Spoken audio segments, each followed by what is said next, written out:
안녕하십니까. 지금부터 적의 화장법 낭독 공연 시작하겠습니다.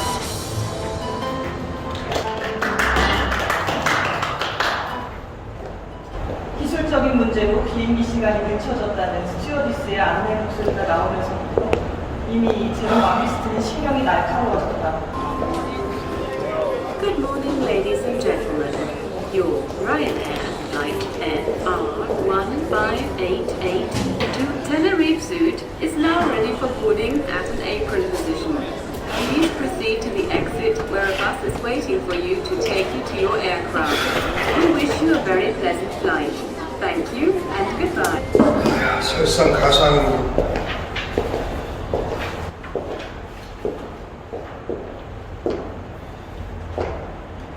실례합니다.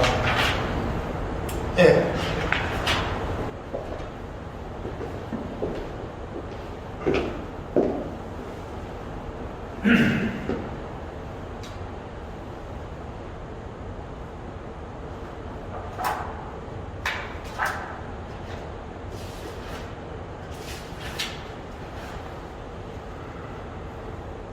비행기 이륙 시간이 이런 식으로 지연되는 건 정말 지긋지긋합니다. 안 그래요? 예, 맞아요. 얼마나 기다려야 하는지만이라도 안다면 어떻게든 해보겠는데. 예, 그러게요. 어때요? 책이 재밌나요? 예, 흥미롭네요. 그나마 다행이네요. 나는 공공장소에서는 당초 책이 읽히지가 않아서 난 공항이 싫어요. 순진한 사람들은 대개 이런 곳에서 다른 여행자들을 만나는 것을 기대하죠. 정말이지 낭만적인 착각이 아닐 수 없습니다. 여기 보이는 이 사람들이 과연 어떤 부류의 사람들인지 아십니까? 귀찮은 사람들? 아니죠. 이들은 그냥 출장 중인 화이트 컬러들입니다. 출장이라는 것은 여행과 완전히 다른 개념이죠. 굳이 말한다면 상업적 방문? 어때요? 이게 더 잘 어울린다고 생각하지 않으세요? 저도 지금 출장 중이죠. 그렇게 말씀하지 않으셔도 쩍 보면 압니다. 보세요. 죄송합니다. 제가 더 이상 당신과 얘기를 하고 싶지 않습니다. 왜죠? 책을 읽고 있습니다. 그건 아니죠. 네? 독서 중이 아니라고요. 책을 읽고 있다고 스스로 믿을지는 모르지만 독서란 그런 게 아니죠. 네, 제가 독서 중이 아니라고 해도 당신과 대화하고 싶지는 않습니다. 누가 독서를 하고 있는 건 금방 알아볼 수 있어요. 진짜로 책을 읽는 사람은 이곳에 없습니다. 그런데 선생은 이곳에 있거든요. 네, 제 앞에 당신이 있다는 것도 유감이네요. 맞아요. 살다 보면 원래 이런저런 불쾌한 일들이 자주 벌어지죠. 무슨 복잡하고 어려운 일보다 오히려 하찮은 문제들이 인생의 부조리를 더 잘 보여준다고 할까요? 네, 정말 죄송한데요. 네. 당신의 철학을 듣고 싶지는 않습니다. 잠깐. 우리 서로 지킬 건 지킵시다. 강요하는 건 당신입니다. 텍셀. 텍스토르 텍셀이요. 이게 무슨 소리죠? 누군지 이름이나 알고 대화를 나누는 게 더 낫지 않겠습니까?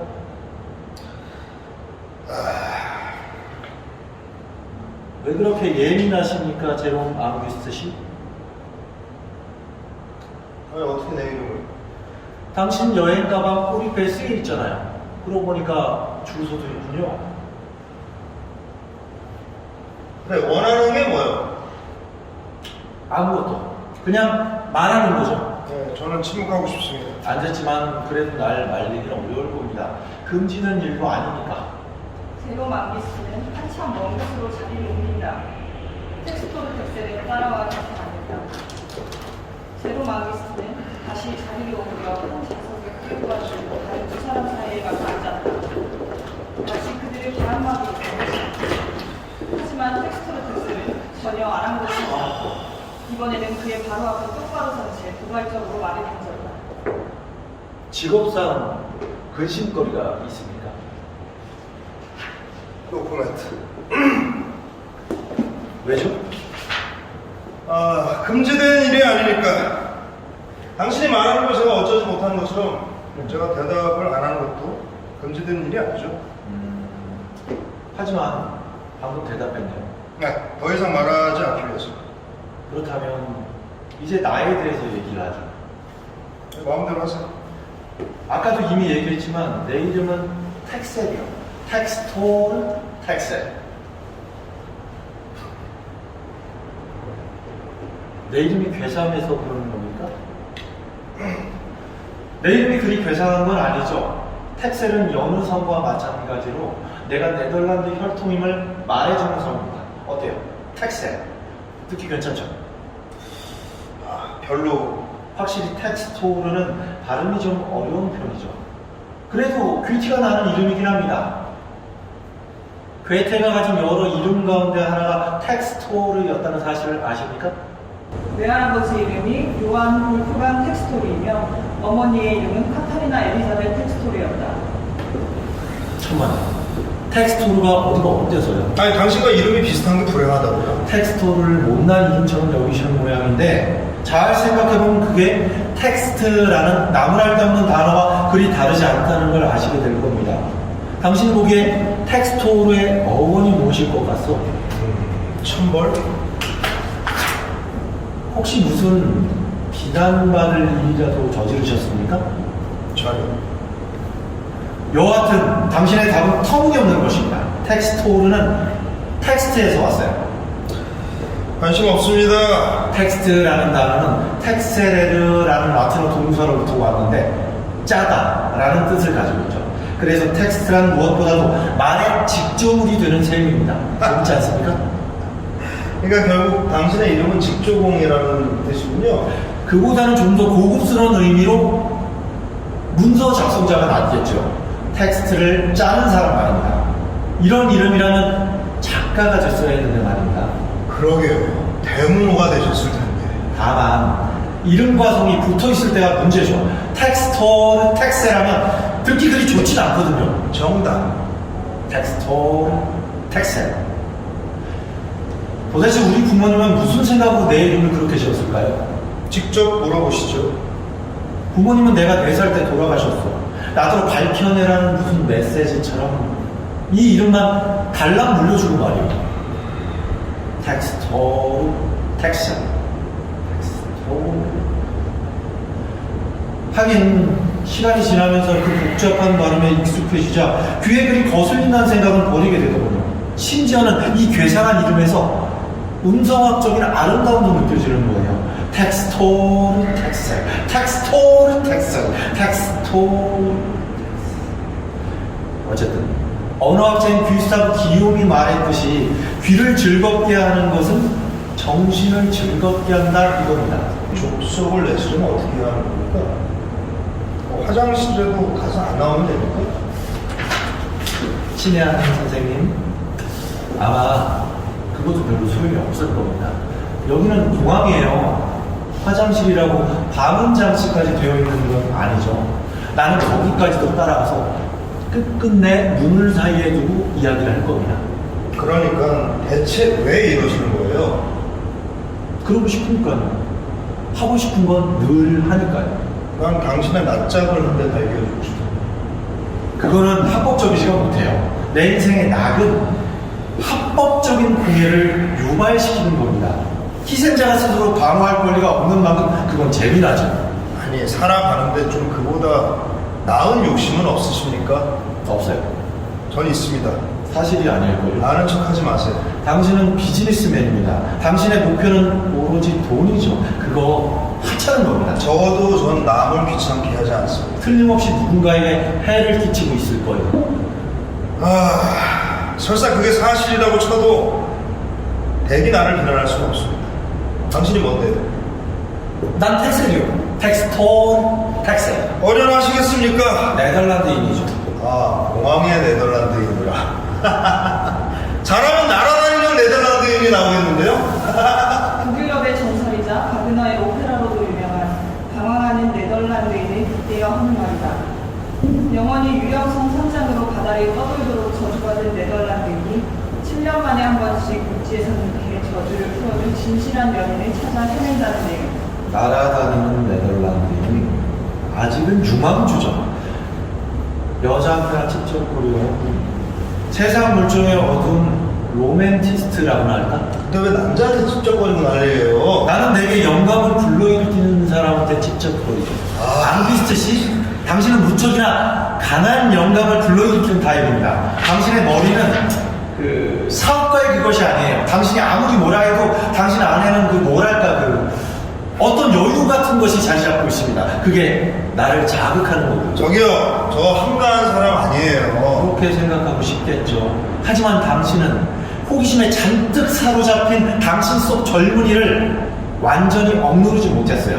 지금도 당신은 나의 비밀을 알고 싶어 안달이 나 있어요. 착각하지 마세요. 당신 같은 부류는 언제나 남이 자기의 관심을 가지고 있으라는 이 착각 속에 살죠. 정작 문제는 그런 그들의 착각이 언제나 옳다는 사실입니다. 그래. 자, 항복입니다, 항복. 자, 어디 시간이나 때워봅시다. 제롬은 책을 덮고 팔짱을 끼웠다. 그리고는 마치 무슨 강연자를 바라보듯 그 귀찮은 인간을 주시하기 시작했다.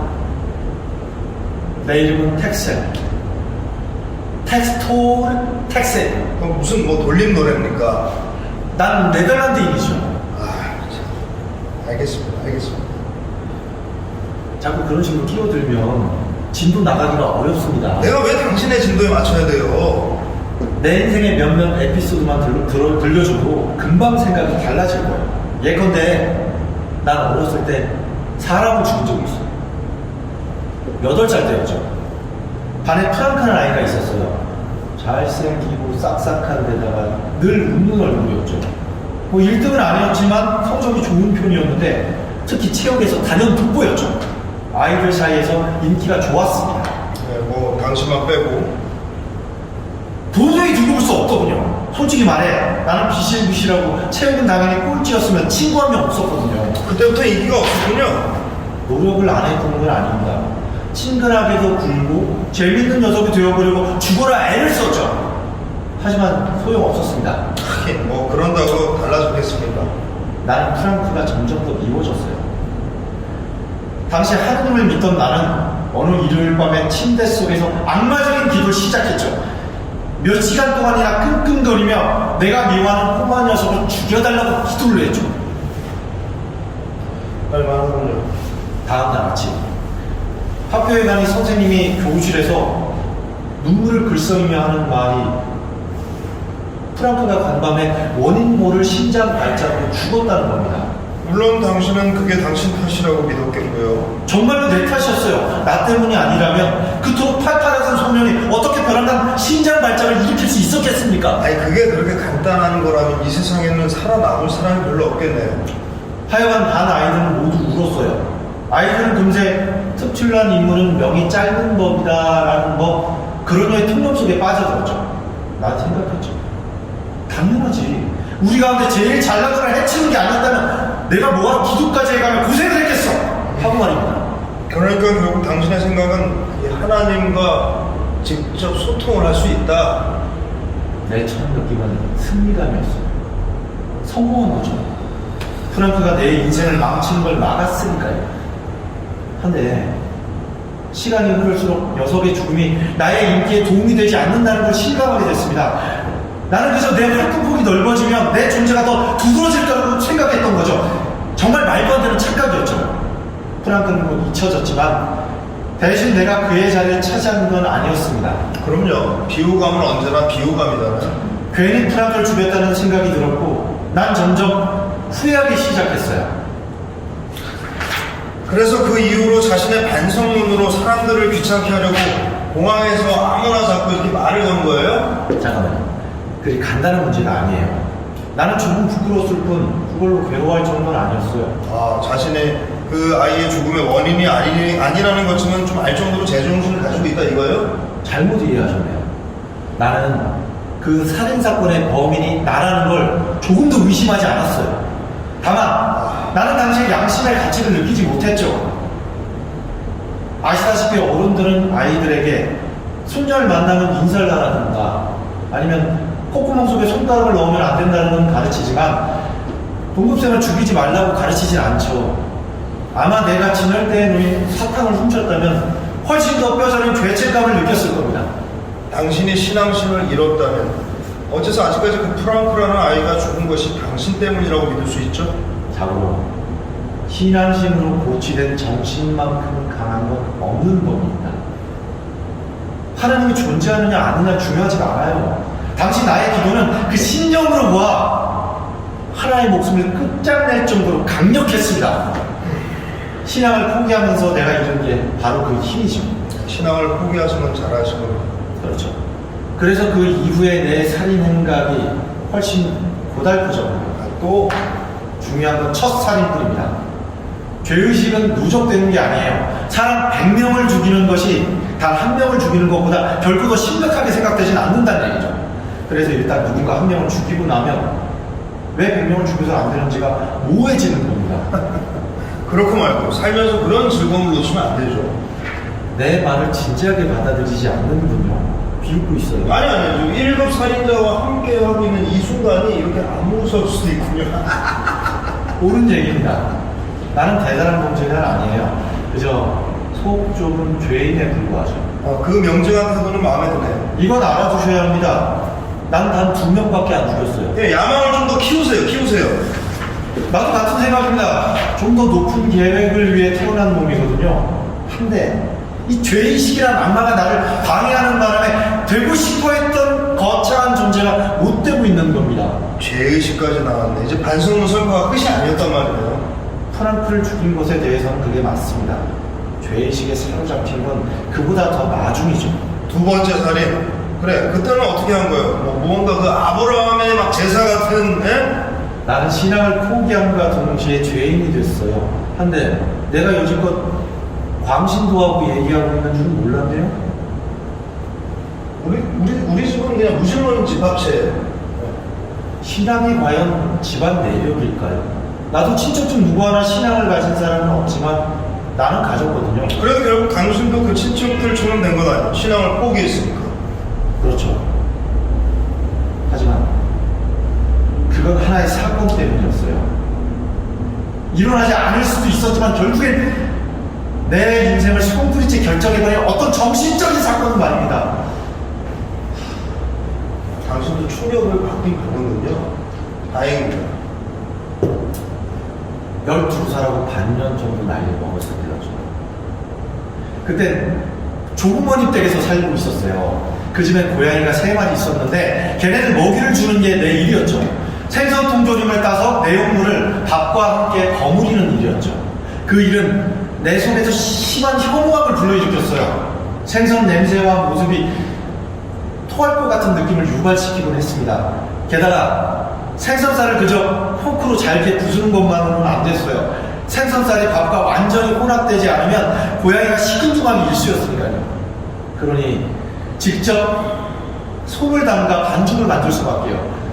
눈을 감아도 소용없었죠. 푹 익은 밥과 생선 부스러기 속에 손가락을 담그고 그 한없이 역겨운 물질을 주무를 때마다 나는 기절 직전까지 가곤 했습니다.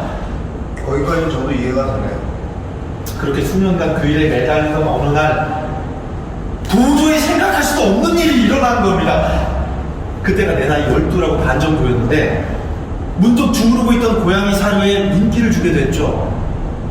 당장 불길이 치밀어 올랐지만 간신히 토하진 않았습니다. 다른 못했어요. 왠지 모르게 나는 그 반죽을 하루 굽어서 입으로 가져가 먹었습니다. 진짜 더럽게. 아니에요. 그게 아닙니다. 그때 그처럼 맛있는 음식을 먹어본 적이 없는 것 같았다고요.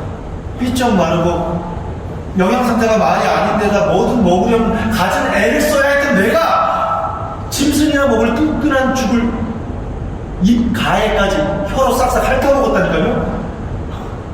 스스로 하는 짓에 기가 막혀 하면서도 나는 그 비린내나는 반죽을 하루만큼 개걸스레 먹기 시작했답니다. 고양이 3마리가 자기들 먹을거리로 뱃속을 채우는 나를 기겁을 한 표정으로 쳐다보더군요. 하지만 그들보다 내가 더 경악하고 있었습니다. 그들과 나 사이에 전혀 다른 점이 없다는 걸 실감하고 있었으니까요. 그렇게 해서 결국엔 생선 찌꺼기 하나 남기지 않고 바닥까지 싹싹 핥아먹어버렸죠. 내 몰락한 덕분에 그날 고양이 녀석들은 식사를 굶어야 했습니다. 내 몰락한 꼴의 유일한 목격자가 된 대가라고 할까요? 네, 재밌는 얘기네요. 끔찍한 얘기죠. 내가 신앙을 잃게 된 사연이기도 하고요. 고양이 밥을 좋아한다는 것이 도대체 어떤 관점에서 신의 존재를 의심할 근거가 될 수 있을까요? 그게 아니죠, 선생. 내가 고양이 밥을 좋아한 게 아니었습니다. 내 안에 어떤 적이 그걸 강제로 먹게끔 한 거니까요. 그때까지 내 안에서 숨을 죽이고 있던 그 적이 하느님보다 훨씬 강력한 모습을 드러내면서 신의 힘에 대한 나의 믿음을 여지없이 앗아가버린 거랍니다. 하나님을 믿습니까? 예. 여전히 신을 모욕하는 것만 봐도 알 수 있죠. 신을 모욕하는 이유는 뭡니까? 그를 자극해 반응을 이끌어내기 위해서입니다. 하지만 소용없습니다. 내가 아무리 욕을 해도 신은 반응하진 않아요. 인간들이 오히려 그보단 덜 두리뭉실할 겁니다. 신은 쓸모없는 건달에 볼 거예요. 보세요. 방금도 욕을 했는데 잠잠만 있지 않습니까? 아니 그럼 신이 어떻게 하길 바라는 거예요? 뭐 벼락이라도 그냥 뭐 내려달라는 거예요? 아니면 그 메뚜기 때라도 막 예? 당신 머리 위를 그냥 호해로 뒤덮든지 뭐 이런 걸 말하는 거예요? 신은 힘이 없어요. 오히려 내부의 적이 전지전능하죠. 인간이란 자신의 뱃속에 움직인 적의 찬 폭군의 힘으로 살고 있는 겁니다. 그거 보시오. 고양이 밥을 먹는다는 게 그 정도까지 심각한 일 아니에요. 당신도 그런 적이 있습니다. 제 취향은 아니에요. 그런데 어떻게 아시죠? 고양이 밥으로 배를 채우는 건 끔찍한 짓입니다. 일단 맛이 형편없고 그런 다음에 자괴감이 들기 때문이죠. 거울에 비친 자신을 보며 야, 멍청아, 고양이 살이 맛있냐? 그러면서 자신의 뱃속에서 껄껄대며 웃고 있는 가증스러운 어둠의 힘에 굴복당했다는 사실을 깨닫는 겁니다. 악마에게 순종을 했다. 그걸 뭐라 부르든 자유입니다. 전 무신론자라서 악마를 믿을 이유도 없습니다. 나는 적을 믿습니다. 신에 관한 증거를 해봐야 허술하고 부실하며 빈약하죠. 하지만 내부의 적의 존재를 뒷받침할 증거는 어마어마하죠. 내가 적의 존재를 믿는 것은 밤낮 할 것 없이 내 삶의 길목마다 그것과 마주치기 때문입니다. 적이란 내부로부터 파괴할 가치가 있는 것들은 무엇이든 파괴해버리죠. 그는 각각의 현실 속에 내재하는 죽음의 기운을 드러내 보여줍니다. 그는 당신 자신을 스스로 혐오하게 만듭니다. 가령 공항 대합실에서 책을 읽고 있는 사람에게 무턱대고 얘기를 하는 폭력적인 사람도 적 맞죠? 그렇습니다. 당신의 경우엔 그게 적인 셈이죠. 아마 적이란 자신의 내부에만 존재하는 것인지도 모릅니다. 당신은 지금 적이 옆에 앉아있다고 생각하겠지만 사실은 당신 안에, 당신의 머리와 뱃속에서 책 읽는 걸 방해하고 있을 겁니다. 난 내부의 적 따위는 안 키웁니다. 지금 내게는 지그시 현실적인 적, 바로 내 앞에 있는 당신이란 적이 있을 뿐입니다. 편하실 대로 생각하십시오. 하여간 나는 적이 내 안에 있고 내게 죄책감이 들게 만든다는 사실을 알고 있습니다. 자, 무엇에 대한 죄책감이죠? 그가 득세하는 걸 끝내 막지 못했다는 죄책감이죠. 그러니까 결국 당신이 30년 전에 고양이 밥을 먹었다는 아주 단순한 이유 때문에 저를 이렇게 귀찮게 보는 거라는 거군요. 질병이에요. 악성질. 당신은 그 의사가 필요해요. 의사. 당신한테 보살핌을 받고자 온 것이 아닙니다. 당신은 환자를 만들기 위해서 온 거죠. 재밌나요? 황홀할 정도죠. 그 왜 내가 걸려들었을까요? 운이 없는 셈 치십시오. 네, 그 정도는 인정하는 부분이 고맙네요. 뿐만 아니라 나는 당신이 결코 실망만 하진 않으리라 확신합니다. 살다 보면 때론 불운이 득이 되는 경우도 있는 법이니까요. 남을 귀찮게 굴면서 고추고도 스스로를 정당화하는 수법이라니 놀랍기 그지없고 그야말로 루신이 얘기한 모기의 궤변이 따로 없습니다. 그냥 뜯기는 것도 괴로운데 모기라는 놈은 귓가를 왱왱거리고 그런 얘기를 하는 것 같아요. 예? 지금 널 물지만 널 위해서요. 어차피 찌를 거 그냥 가만히 있어. 모기와 비교하는 건 그럴듯합니다. 나도 당신을 떠나면서 가려움증 같은 걸 남겨줄 테니까요. 날 떠나주게 되신 감사하네요. 그때가 언제쯤일까요? 당신을 좋아하려는 나의 사명이 완수될 때쯤이죠. 아니 언제부터 건강한 사람한테 환자가 될 필요가 생겼답니까?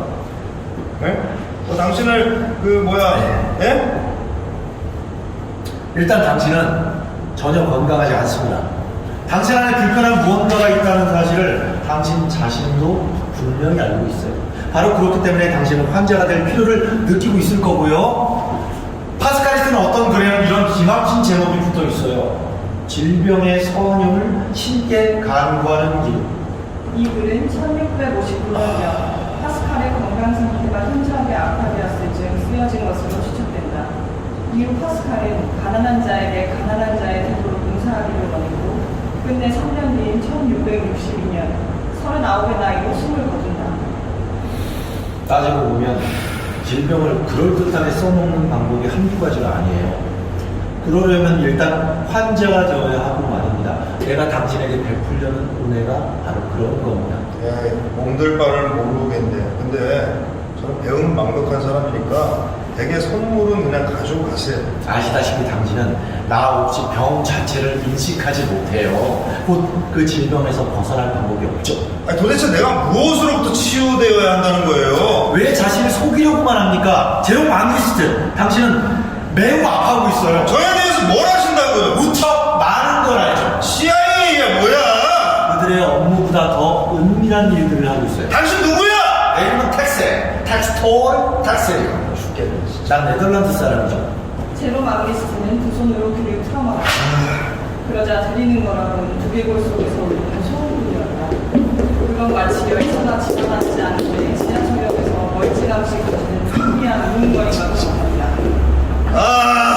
그다지 거북스러운 건 아니었다. 그러고 있는 가운데에도 진드기의 입술은 계속해서 움직거리고 있었다. 지독한 고집불통이군. 내가 아무 소리도 못 듣는다는 것을 알면서 짓거리고 있어. 너 혹시 어루증 아니야? 그나저나 마치 대단한 승리를 거둔 것처럼 미소를 짓고 있네. 더 이상 떠드는 걸 듣지 않은 내가 승자 아니야? 무소할 사람은 바로 나인데 말이야. 한데 난 웃지 않고 저 작자가 저렇게 웃고 있잖아. 대체 왜지? 피해자는 생각을 돌리고 있었다. 그렇게 몇 분이 흘러갔다. 앙기스트는 이내 텍셀이 왜 웃는지 깨달았다. 들고 있던 두 팔에 서서히 고통이 느껴지기 시작한 것이다. 처음에는 별것 아니었던 것이 점차 견딜 수 없는 통증으로 번져왔다. 그러고 보니 팔이 아픈 만큼 오랫동안 귀를 막고 있었던 적이 제롬에게 단 한 번도 없었어. 하지만 고문기술자는 희생자의 팔에 그와 같은 경련의 조짐이 서서히 드러나는 형태 전에도 얼마든지 보아왔을 거였다. 기자가 수시간 동안 붙잡고 늘어진 사람은 내가 처음은 아닙니다. 저렇게 즐거운 일을 이렇게 저 사람 앞에서 낑낑대는 놈이 내가 처음이 아닐 거라고. 저렇게 웃고 누가 그만큼 습관화가 됐다는 거지. 내가 결코 오래 버티지 못할 거라는 걸 아는 거야. 지저분한 변태도 진짜 여러 가지다. 몇 분이 더 흐르자 그는 어깨 쪽지가 빠져나갈 것 같은 기분이 들었다. 너무 아팠다. 마침내 그는 억지로 편안한 표정을 지으며 맥없이 팔을 내렸다. 그러셔야지. 초범은 아니시죠? 당신이 처음이라 해도 충분히 예상할 수 있는 일입니다. 십자가형을 당하는 사람이 왜 괴로워하며 죽어간다고 생각하십니까? 두 팔을 하늘로 향해 뻗고 있기 때문입니다. 나무늘보와 같은 일부 포유류만 달리 인간이란 그러한 자세를 오래 견디지 못하도록 되어 있거든요. 누군가 너무 오랫동안 사람의 팔을 강제로 치켜들고 있게 만든다면 그 사람은 머지않아 죽을 겁니다. 물론 당신은 죽기 전에 통증을 느끼고 내릴 수밖에 없겠죠. 자, 이제 나로부터 벗어날 수 없다는 걸 아셨겠죠? 아무것도 우연히 일어나는 일은 없답니다. 그나저나 아까 내가 귀를 막고 있는 동안 무슨 얘기를 주절됐는지 궁금하시죠? 전혀. 그래도 얘기해드리죠. 인간이란 하나의 성체이고 감각들은 외부와 연결된 문들이라고 했습니다. 청각은 그러니까 가장 관계가 허술한 입구인 자였죠. 당신의 페인이 바로 거기 있는 겁니다. 지금 이게 승리라고 생각하십니까? 두고 보면 알겠죠. 이번 비행기 이륙은 기약이 없을 겁니다. 내가 없었다면 당신은 책갈피나 뒤적이며 독서하는 척이나 하고 있었겠죠. 하지만 나는 당신께 베풀 게 많은 사람입니다. 어린 시절 학급 친구에 대한 가상살인, 고양이 밥 따위의 객설을 늘어놓는 게 누군가에게 진짜 베푸는 거라고 그렇게 믿는 거예요? 베풀기 위한 이야기에 서론이라고 치시죠. 여하튼 나의 세계는 인간의 뱃속 어둑한 곳에 부양하고 있는 미지의 적을 깨닫게 되면서 완전히 변했죠. 조부모님과 함께 조용히 살고 있던 야위고 창백한 고아는 베베 꼬이고 번민에 잔뜩 사로잡힌 채 미친 사람처럼 뭐든 먹어대기 시작했죠. 고양이 먹을. 그뿐만이 아닙니다. 조부모님의 목도 먹어치웠으니까요. 음식에 대한 거부감이 이런 즉시 무조건 달려들어 닥치는 대로 집어 삼켰으니까요. 하긴 네덜란드 음식에는 별로인 게 꽤 있죠. 네, 그래서 무척이나 많이 먹어댔습니다. 네, 먹어댄 거에 비해서 마르셨네요. 근심을 통해 에너지를 소모했죠. 사춘기 이후 나는 달라진 게 전혀 없어요. 그때 발견했던 죄의식이란 짐이 내 안에 항상 짊어지고 다닌답니다. 그놈의 죄의식의 정체가 도대체 뭐예요? 죄의식으로 병든 환자에게 항상 분명한 이유가 있을까요? 나의 내부의 적은 고양이 사료에 대한 취향으로부터 탄생했습니다. 그게 아니었어도 놈은 얼마든지 다른 핑계를 통해 태어났을 거예요. 죄의식이란 수단과 방법을 가리지 않고 저와 갈 길을 찾아가고 있어요. 선언적으로 운명 지어진 것이죠.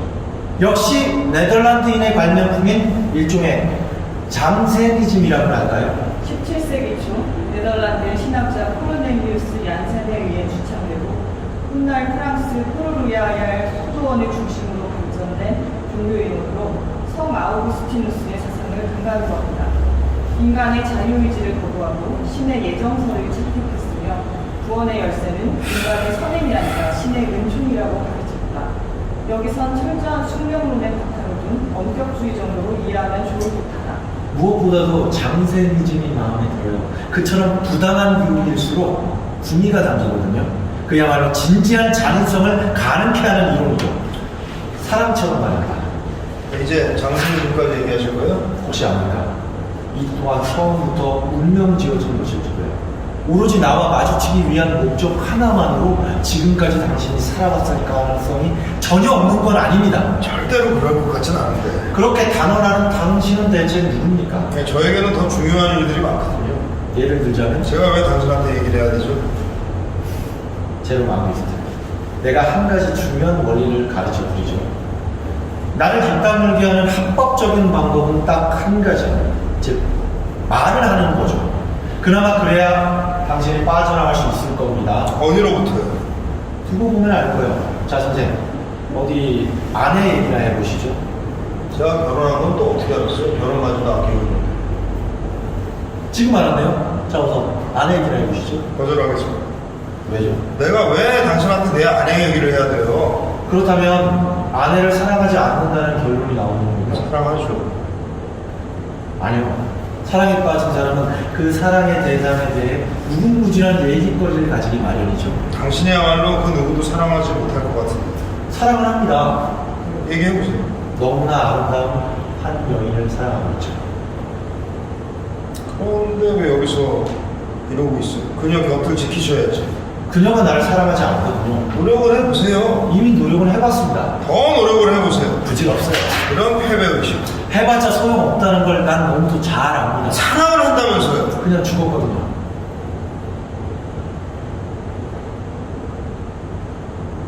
그녀를 알게 됐을 땐 물론 살아있었죠. 그녀는 다른 누구보다도 생생히 살아있었어요. 오늘날까지도 내 마음속에 그 누구보다 살아있습니다.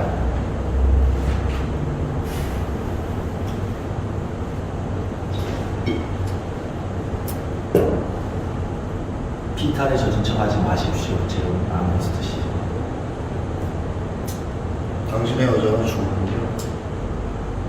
내 여자라고 한 적은 없습니다. 제가 슬퍼할 이유는 없죠. 그럼 그저 웃어넘길 일이라고 보십니까? 비탄에 젖은 척 하지 말라면서. 이봐요. 부탁인데 그 말의 미묘한 뉘앙스에 유의해 주십시오. 할 말 없습니다. 할 수 없군요. 그 여자는 20년 전에 만났습니다. 난 20살이었고 그녀도 마찬가지였죠.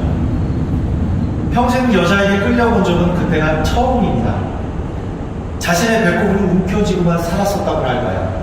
스스로 괴로워하며 자신을 분석하고 역겨운 음식들을 삼키면서 그것이 내 해부학적 구조에 미치는 영향을 실험하며 살아왔죠. 외부 세계는 나에게서 점점 희미해져 갔습니다. 조부모님은 몇 푼 안 되는 재산을 남겨주고 돌아가셨는데 수년간 겨우 끼니나 때울 정도였죠. 나는 그렇게 인간으로부터 점점 멀어져 갔죠. 매일매일을 파스칼을 읽든가 이루 형언할 수 없을 지저분한 먹거리들을 구하며 보냈죠. 생활이의 고양이들은 어떻게 됐습니까?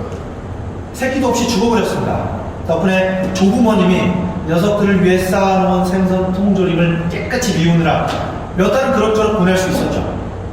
그러다가 급기야 그것도 거덜나고 네덜란드라는 나라에도 더 이상 지겨울 것이 없어지자 다른 곳을 찾아보기로 하는 겁니다. 그 후 파리에 정착했는데 포르 루아얄에서 그리 멀지 않은 곳이죠. 프랑스에도 마음에 안 드는 음식이 있던가요? 네, 파리에도 형편없는 음식들이 넘쳐나거든요.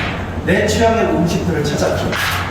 그리고 바로 그곳에서 이 세상 최고로 어여쁜 아가씨를 만난 겁니다. 믹상브루 공원. 아니요, 공동묘지였습니다.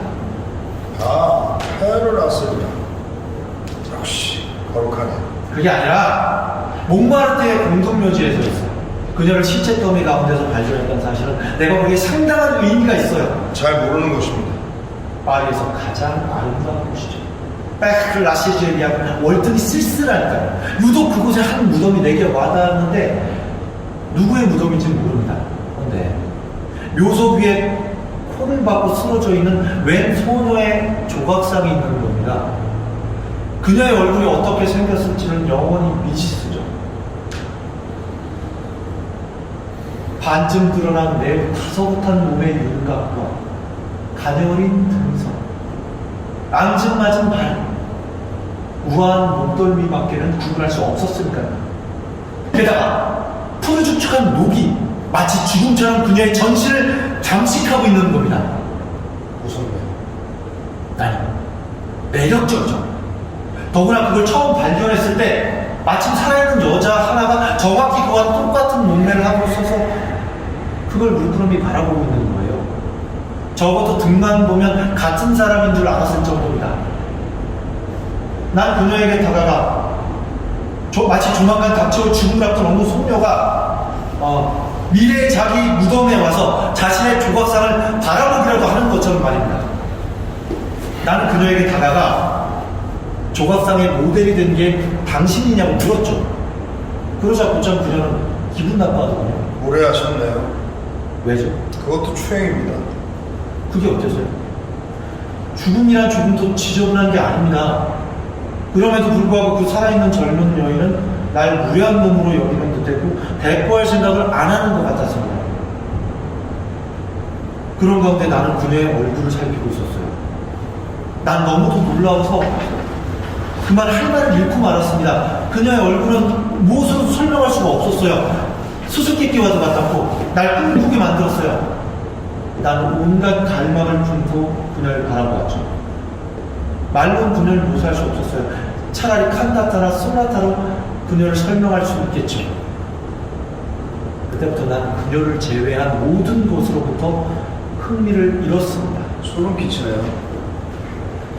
거기까지가 우리 사이에 있을 수 있는 공감의 한계네요.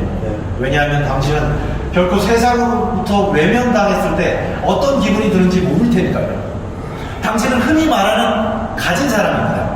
당신은 바로 눈 앞, 입이 닿을 만한 거리에 시원한 물을 놓고도 그걸 마실 권리가 없어 목이 타들어간다는 게 뭘 의미하는지 모릅니다.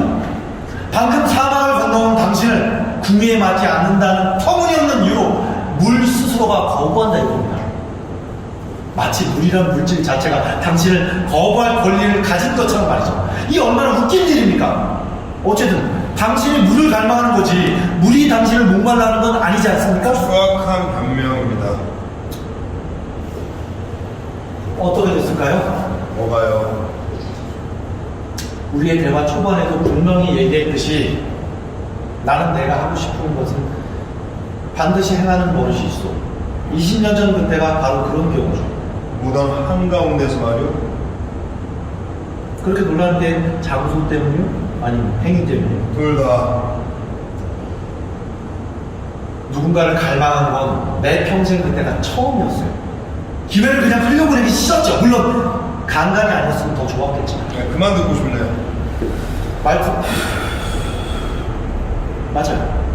그녀를 간간해서 너무나 흡족해요. 네, 덤덤한 말투가 더 잔인하시네요. 말투를 바꾸면 말뜻도 달라지는 법입니다. 그리고 좋았던 게 사실이기도 하고 전혀 후회하지 않아요. 네, 고양이 밥을 슬쩍 했을 때조차 죄의식에 시달려 주셨다는 분이 강간은 그저 그냥 덤담했다. 네, 고양이 밥과는 달리 강간은 좋았으니까요. 목마르던 묘지에는 고직식 사원의 축소판이라 할 조형물들이 넘쳐납니다. 조그만 야민 사람이라면 4명 정도는 충분히 들어가죠. 한데 우연찮게도 우리 둘 다 삐쩍 마른 체형이었죠. 나는 그런 묘지 건물들 중 하나로 그녀를 끌고 왔습니다. 손으로 입을 틀어막고 말이죠. 그래. 거기서 강간을? 아니요. 그저 그곳에 숨겨놨죠. 아마 오후 5시는 됐을 겁니다. 이제 곧 묘지 문을 닫을 때까지 기다리기만 하면 되는 상황이었죠. 나는 1시간 넘게 나의 희생제물을 바싹 끌어안고 버텼습니다. 여자는 무척이나 몸부림쳐냈지만 근력이라야 보잘것 없었죠. 그녀의 공포심이 느껴지는 게 좋았습니다. 더 이상 듣고 싶지 안 않다고요. 됐지만 벗어날 방법이 없어요. 그녀 역시 그때 그랬죠. 우리는 묘지 관리인들이 뒤처진 사람들을 서둘러 내보내는 소리를 잠자코 듣고 있었습니다. 조금 지나자 죽은 자들의 숨소리밖에는 들리지 않게 되거든요. 그제서야 소녀의 입에서 손을 뗐죠. 난 소리를 질러도 괜찮지만 별 소용은 없을 거라고 귀뜸해 주었답니다. 아무도 들을 수 없을 테니까요. 꽤 똑똑한 여자였기 때문에 악을 쓰진 않거든요. 똑똑한 여자는 얌전히 강간을 당해야 하는 겁니다. 그건 아닙니다. 도망치려고 했으니까 어찌나 빨리 다녔는지. 나는 무덤 사이로 껑충껑충 뒤쫓았죠. 그래서 더 좋았지만 말입니다. 마침내 나는 그녀를 확 덮치고는 땅바닥에 납작하게 깔아놓겠죠. 그녀의 미칠 듯한 공포심이 그대로 전해져왔는데 기분이 정말 좋더군요. 때는 벌써 10월이라 밤이 추웠습니다. 뒹구는 낙엽 위에서 그녀를 범했답니다. 난 그때만 해도 수총각이었는데 그녀는 아니었어요. 분위기는 달아오르고 어여쁜 희생제물은 발버둥을 치는데 장소는 기가 막혔답니다. 얼마나 멋졌는지. 동이틀 무렵 난 또다시 축소판 사원 조형물 중 한 곳에 그녀를 은닉했습니다. 그리고 나서 묘지 관리인이 문을 개방하고 사람들이 들어오길 기다렸죠. 여자한테는 우리가 함께 나란히 묘지를 나갈 것이며 만에 하나라도 제3자에게 도와달라고 입만 뻥끗하면 대가리 박살내주겠다고 말해주었죠. 우린 손을 잡고 묘지를 나섰습니다. 그렇게 묘지 밖 라시엘가로 나오고 나서야 난 그녀의 이름을 물어봤죠. 그녀는 내 얼굴에 침을 뱉더군요. 그래서 가래침이라고 부르기에는 그대를 너무 사랑한다고 말해줬죠. 낭만적이네. 그녀의 지갑을 열어봤지만 신분증 같은 건 없었습니다. 그녀의 신분증 없이 거리를 활보하는 건 불법이라고 말을 해줬죠. 그러자 그게 불만이면 자기를 경찰서로 데려가는 겁니다. 네, 그 지경에서도 위트 감각이 있으셨네요. 물론 나는 그녀가 어쩌자는 건지 대번에 알아채었죠. 예, 눈치 한번 빠르시네요. 말씀에 가시가 있는 것 같습니다. 제 권리입니다. 나는 정색을 하고 진짜 어디로 데려다 주면 되겠느냐고 물었죠. 그랬더니 아무데나 상관없다는 겁니다. 이상한 여자 아닙니까? 아, 이상한 여자네요. 자기를 강간한 사람과의 공감대를 거부하다니. 참 이상한 여자네요. 최소한 내가 자기를 사랑하고 있다는 것 정도는 알 수 있었을 텐데도 말입니다. 그러게 말이에요. 그처럼 부드럽게 감정을 표현하셨는데. 어쨌든 그녀는 틈이 생기자 쏜살같이 도망가더군요. 이번에 나도 따라잡을 수가 없었습니다. 그녀는 곧장 시내로 사라졌어요. 그 이후로는 2번 다시 보지 못했습니다. 안타깝네요. 참 아름다운 세계의 커플이 되셨을 텐데. 나는 사랑과 행복감으로 미칠 지경이 했습니다. 네, 강간분만이 알 수 있는 정서겠죠? 당신 의견을 요구하진 않았습니다. 저도 제 의견을 낼 권리가 있습니다. 잠자코 듣기만을 요구합니다. 잠자코 정신병원을 가기를 요구합니다.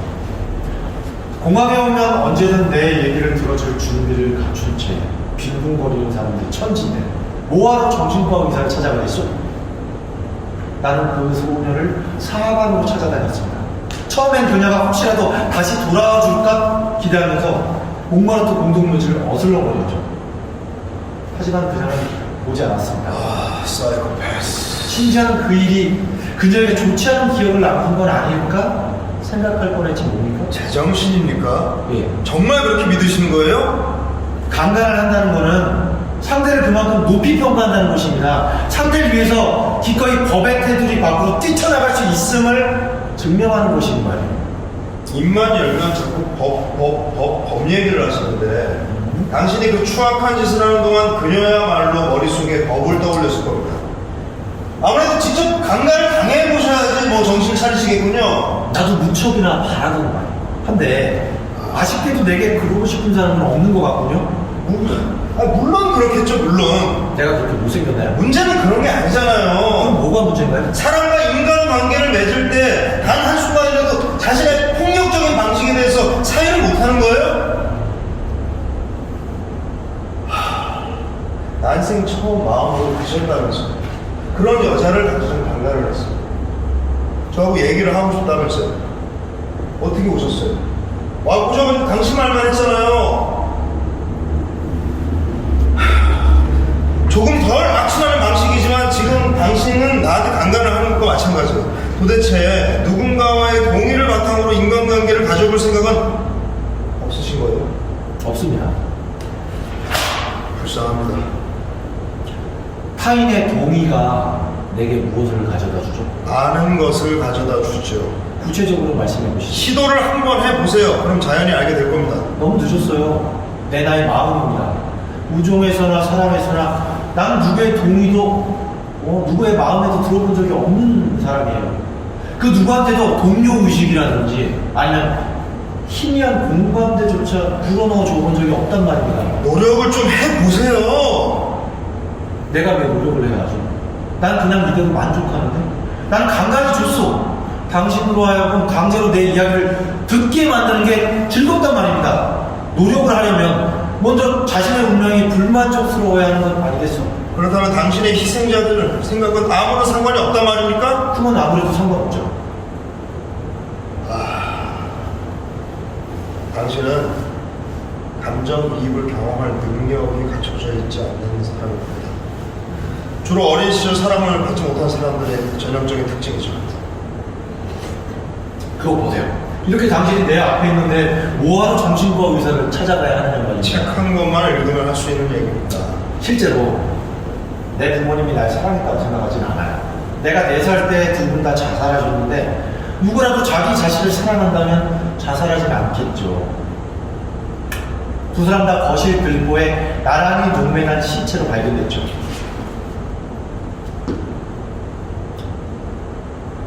이유가 어떻게 됩니까?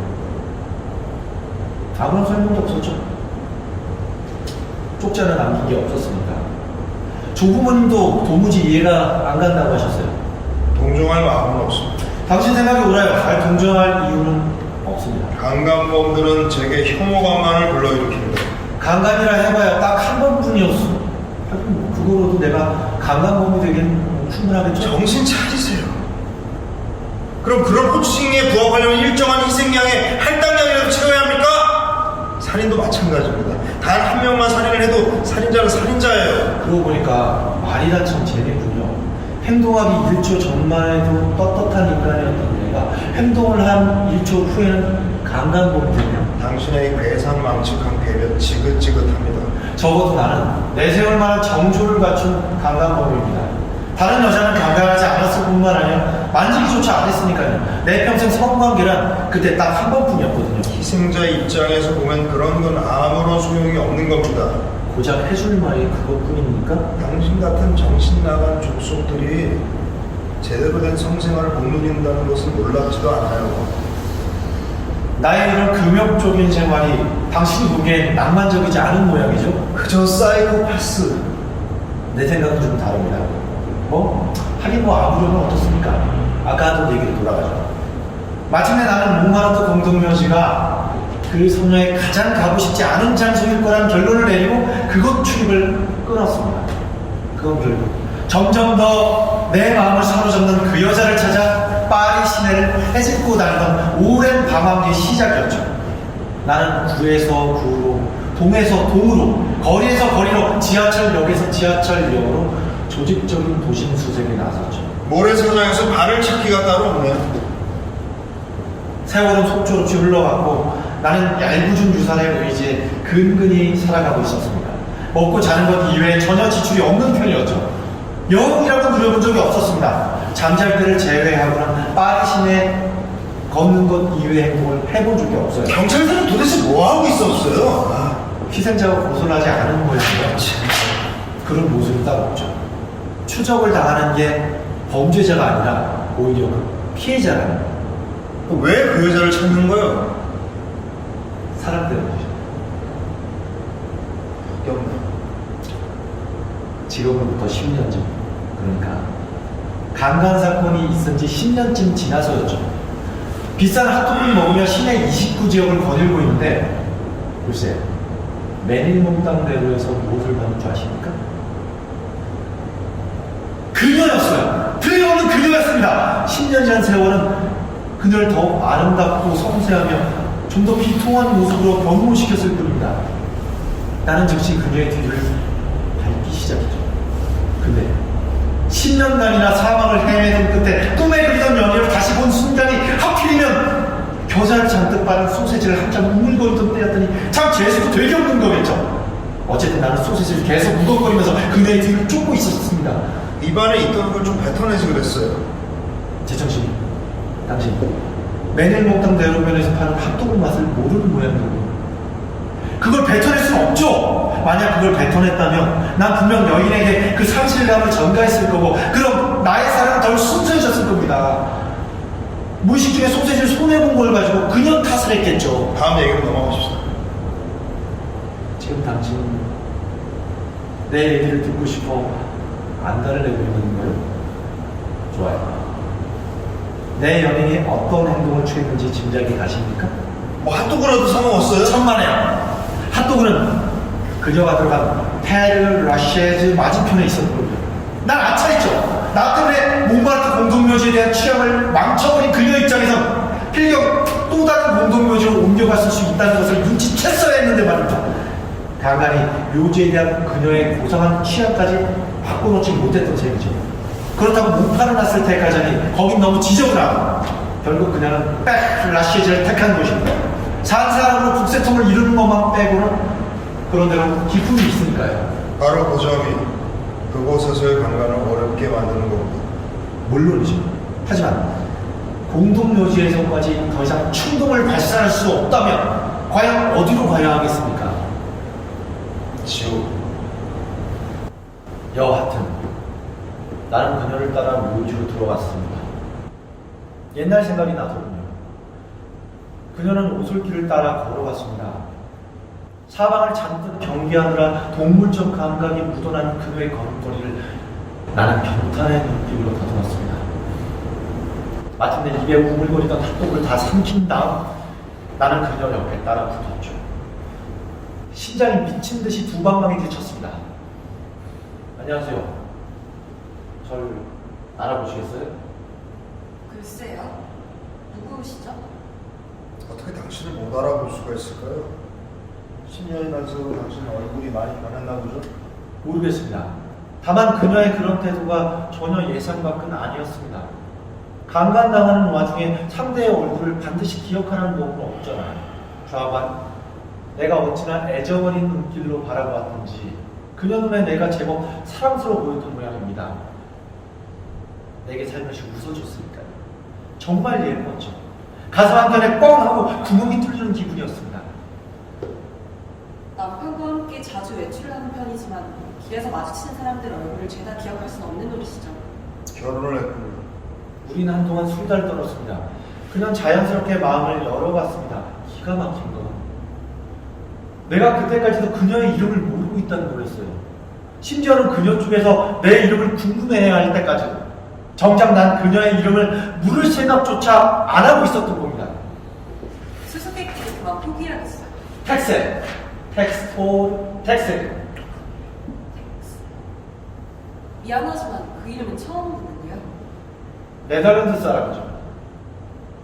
그녀는 여전히 매력적인 얌전한 태도로 내 얘기에 귀를 기울였어요. 그녀 역시 당신의 지저분한 일대기를 들었겠군요. 고향의 먹거리와 학급 친구의 죽음과 장생이 집까지. 그 불행한 여자라고 해서 그 고충을 면제받았을 거라고 생각하지 않습니다. 그렇지 않았습니다. 기적이 일어났거든요. 아, 네, 텍셀 씨. 암스테르담의 어느 레스토랑에서였죠, 아마. 남편의 비즈니스 약속 때문에 그곳에 함께 갔었을 거예요. 이해부는 잘 지내나요? 벌써 3, 4년은 된 것 같네요. 그때 점심 식사 약속 때 너무 즐거웠어요. 마누라는 잘 있어요. 그 이후에 파리에서 함께 잘 살고 있습니다. 믿을 수가 없군요. 저 죄송하지만 지금 제가 바쁜 일이 있어서. 내일 오후에 저희 집에 리에브하고 차 한잔을 하러 오시겠어요? 예, 좋죠. 믿을 수가 없네요. 너무나도 엉뚱한 제안인 만큼 난 덥석 생각했죠. 소위 공적인 관계가 좋은 건 그녀가 내게 서슴없이 주소를 알려줬다는 겁니다. 아마도 당연히 알고 있으리라고 생각했는지 이름은 제쳐두고 말이죠. 그래서 집에 갔나요? 네. 그날 밤을 꼬박 뜬 눈으로 지새고 나서요. 그날 다시 보게 되어 어찌나 반갑고 행복하든지 조신하게 굴어야 한다는 생각은 조금도 할 수가 없었습니다. 게다가 흔히들 그렇듯 아파트 문 앞 집주인 이름이 걸려있을 터이니 잠시 후면 그녀의 이름도 자연스레 알 수 있게 되리라 기대했죠. 하지만 다음날 가보니까 초인종 옆에는 어떤 이름도 없더군요.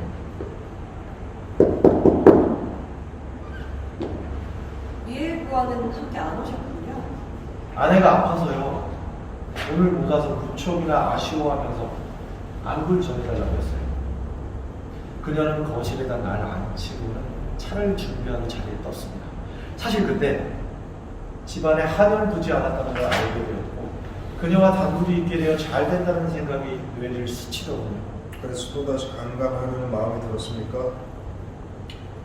원래 더없이 완벽하게 치른 일은 또다시 되풀이하는 법이 아니에요. 그래봐야 실망만 할 테니까. 다만 그녀 쪽에서 먼저 뿌리를 친다면 그렇다면 그건 강간이 아니겠죠. 그렇죠.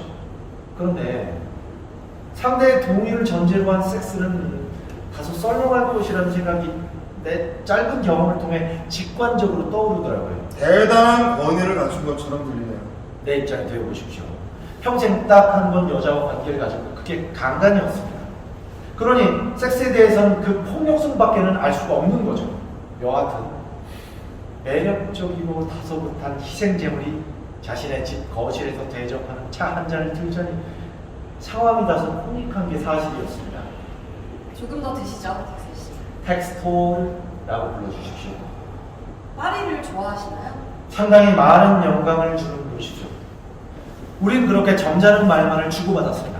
그러면서도 나는 그녀의 얼굴을 천천히 뜯어보면서 즐기고 있었지만 믿을 수가 없네요. 그런데 들어봐요. 문득 그녀가 웃기는 얘기를 하나 하는 바람에 나는 그만 웃음을 터뜨리고 말았습니다. 하하하하하! 아주 큰 소리로 껄껄대며 웃었죠. 한데 바로 그때 그녀의 안색이 돌변하는 게 눈에 들어왔습니다. 눈동자가 은연중에 한 곳으로 쏠리면서 내 손 위에 멈추더니 벼랑간 그걸 알아보는 눈치였단 말입니다. 아마도 내 웃음 어딘가가 독특했던 모양입니다. 당신이 그 완벽하게 치른 일에 동화가 돼서 그런 웃음소리가 나왔나 보죠. 맞아요. 행복감이 솟구쳐 올랐었으니까요. 당신. 그렇습니다. 나요. 날 잊지 않고 있다니 기분이 나아지는 중이에요. 맞아. 바로 당신. 목마르던 묘지에서 이 묘지로 옮겨오는데 10년이라는 세월이 걸렸습니다. 그동안 단 한순간도 당신을 잊어본 적이 없어요. 지난 10년 동안 내 삶은 온통 당신 한 사람한테 바쳐진 거나 다름없습니다. 그 10년 동안 내 삶은 전부 기억 속에서 당신을 지는 데 맞춰졌어. 하지만 잘 되지가 않은 것 같군요. 당신의 얼굴을 지은 데 성공했지만 그 역겨운 웃음이 묻혀있던 기억을 들쑤셔놨어. 당신을 더욱더 깊이 파묻어버리기 위해 지난 세월 동안 그 누구에게도 내가 겪은 일과 당신에 관해 단 한마디도 하지 않고 살아왔습니다. 난 결혼을 했고 당신 때문에 처박혀있던 끔찍한 광란 상태에서 날 구하기 위해 아주 극단적으로 정상적인 생활을 하려고 노력해왔어요. 이제 그런 노력 덕이 점점 치유되어 가고 있는 걸. 대체 무슨 이유로 내 삶에 또다시 나타난 거죠? 사랑 때문에. 당신을 사랑해요. 당신 이외에 어떤 여자도 원한 적이 없어요. 평생 딱 한 번 사랑을 나눴던 그게 당신이었습니다.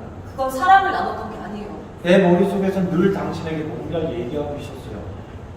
이젠 당신의 답변을 들어도 되지 않겠어요? 아니, 거절하겠어. 나가요. 당장 여기서 나가요. 안심하세요. 당신을 또다시 강간하진 않을 겁니다. 당연히 당신이 날 강간하는 건 있을 수 없는 일이죠. 여기는 더 이상 묘지가 아니라 엄연한 내 집이니까. 필요하다면 저기 있는 저 칼을 서슴없이 사용할 수도 있어요. 바로 그거예요. 그래서 여기 왔어요. 뭐라고? 두 가지 이유 때문에 당신을 다시 보고자 했어. 첫째, 당신의 이름을 알고 싶어서. 그 다음, 당신이 복수하도록 하기 위해서. 그 어느 것도 이루지 못할 겁니다. 당장 나가요. 나는 내가 치러야 할 것을 치르기 전에는 절대로 나갈 수 없어. 당신이 치를 건 아무것도 없어요. 그럼 복수하고 싶은 마음이 없다는 겁니까? 당신에게 세상 모든 불행이 쏟아지길 바라지만 내가 관여하고 싶은 생각은 추호도 없습니다. 그냥 당신이 내 인생에서 영원히 깨끗하게 사라져버리길 바랄 뿐이에요. 그러니 날 죽이면 돼요. 단 한 방이면 날 사라지게 할 수 있다고요. 당신을 죽이는 건 나한테 전혀 이로울 게 없을 뿐 아니라 후에 법의 심판을 받아야 한다면 오히려 당신을 내 삶에 더욱 단단히 박아넣는 결과를 초래할 뿐인 거예요. 왜 그 여자는 경찰을 부르지 않았을까요? 물론 내가 막았겠지만 그냥 그럴 마음이 없었어요. 지난 10년 동안 마음만 먹으면 얼마든지 경찰에 신고할 수 있었을 텐데도 그러지 않은 것만 봐도 알 수 있죠. 이유가 뭐였을까요? 강간당한 사실 자체를 잊기 위해서 누구에게도 말하고 싶지 않았던 겁니다. 하지만 강간범과 또다시 맞닥뜨렸잖아요. 아니 생각이 자신의 판단이 틀렸다고 생각할 것도 한데 어쨌든 나 또한 경찰을 통하고 싶지는 않았어요. 그녀가 직접 나를 죽이기를 원했죠. 당신이 미쳤어. 난 그렇게 생각 안 해요. 내가 보기에 미친 사람이란 행동거지가 설명이 안 되는 사람을 뜻합니다. 한데 난 내 모든 행동을 당신께 합리적으로 설명할 수 있어요. 지독한 에고이스트. 그건 맞는 얘기입니다. 그냥 자살을 하시는 게 더 강렬하실 것 같네요. 자살. 나는 죽기를 바랐다기보다는 죽임을 당하기를 원했다고요. 결과는 똑같죠. 그렇다면 나중에 당신이 섹스를 하고 싶을 때 이렇게 누군가 말해도 되겠군요. 자위나 하시죠. 결국 결과는 같을 테니까. 또 하나. 내가 속죄하려 했다고 무슨 근거로 얘기하는 겁니까? 내 인생의 유일한 섹스인 강간을 나 자신이 뉘우친다라고 얘기하시는 거군요. 뉘우치는 마음이 없다면서 왜 그녀의 손에 죽으려고 하나요? 난 단지 그녀도 자신의 몫을 맡아주길 바랐던 겁니다. 온전히 사랑을 하고 있다는 것, 즉 서로 간의 상호성을 원했던 거죠. 차라리 그녀가 당신을 강간해주기를 바라는 게 보다 논리적이겠네요. 물론이죠. 하지만 불가능에 집착할 수만은 없죠. 내가 어떻게 그걸 말하겠습니까? 따라서 그녀 손에 살해당하는 것이 일종의 대학인생이죠. 마치 섹스와 살인은 분가적인 거라는 소리도 들리는군요. 그것은 유명한 학자들이 주장하는 얘기입니다. 정말 못 봐줄 건 지극히 정신 나간 상태에서도 당신은 당신만의 논리를 펼친다는 게 어이가 없네요. 어찌됐건 간에 그녀가 날 죽일 마음이 없었기에 지금 하는 이 얘기는 의미가 없죠. 그때 나의 부탁이 모자란 것도 아니었어요. 그녀를 설득하기 위해서 무수한 논리를 끌어다 댔으니까요. 하지만 하나같이 거부당했죠. 종결 같지 않았다면 무엇이든 원하는 걸 할 수 있는 겁니다. 내가 원하는 건 당신을 살해하는 게 아닙니다. 내가 원하는 건 당신이 남을 해치지 못하도록 영원히 감옥에 갇힌 상태에서 같은 깜방 동료들로부터 톡톡히 곤욕을 치르는 겁니다. 왜 당신의 책임을 회피하는 거죠? 왜 그 욕망을 남에게 미루는 겁니까? 내 천성이 격하지가 못해서요. 실망이군요. 실망시켜드려 기쁘군요. 그럼 당신 생각을 말해보세요. 영원히 사라져줬습니다. 이런 식으로 떠날 수는 없습니다. 그럴 수 있어요. 말도 안 됩니다. 그러기엔 난 당신을 너무도 사랑해요. 무슨 일인가 일어날 필요가 있다고요. 당신이 뭘 원하든 될 대로 되라지. 그런 식으로 말하다니 점잖지 못한 표현입니다. 날 실망시키는군요. 꽤나 당당하신 모양인데 날 강간해놓고도 내가 당신 기대에 무응해야 한다는 건가요? 그럼 당신이 날 죽일 수 있도록 내가 좀 도와주면 어떻겠어? 두고 보면 알겠지만 난 상당히 협조적으로 나올 거예요. 아니요. 두고 볼 필요도 없어요. 당장 떠나주기만 하면 돼요. 처음에 당신은 칼들을 갖고 있다고 했어요. 어디 있습니까? 그는 그녀의 팔을 꽉 붙들고 부엌으로 가서 커다란 가도를 찾아낸다. 그러고는 다른 한 손으로 칼자루를 그녀의 손에 쥐어주며 칼끝을 자신의 복부로 향하게 한다. 자, 해보세요. 절대로 안 돼요. 당신이 너무 만족할 거예요. 날 위해서가 아닙니다. 당신을 위해서 하세요. 다시 말하지만 난 그러고 싶지 않아요. 그럼 하고 싶은 마음 없이 하세요. 내가 기뻐할게요. 당신을 기쁘게 할 바엔 팍 죽는 게 낫지. 조심해요. 당신 말을 고지고대로 들을 수도 있으니까 당신같이 정신 나간 인간은 두렵지 않아요. 이 칼은 사용되어야만 해요. 아시겠어? 피가 뿌려져야 한다는 말입니다. 알겠어요? 결코 그럴 순 없어요. 그래야만 해요! 그녀를 쓰러뜨리고 그녀에게서 얼른 무기를 빼앗아든다. 그제서야 그녀는 사태를 깨닫고 몸부림치지만 너무 늦었다. 그는 그녀의 복부를 칼로 찌른다. 그녀는 비명 한 번 내지르지 않는다. 당신을 사랑해. 난 단지 당신 이름이 알고 싶었어. 참 독특한 방식. 사람한테 이름을 뭐. 어서요. 이름을 말해요! 차라리 죽지. 그게 그녀의 마지막 말이었습니다. 난 욱하는 심장에 칼끝으로 그녀의 가슴팍을 갈기갈기 찢어졌습니다. 하지만 이미 고통조차 느끼지 못하는 그녀를 승리한 거나 다름없었죠. 내가 그녀의 이름 한 번 부르지 못하도록 하고서 죽어버린 겁니다.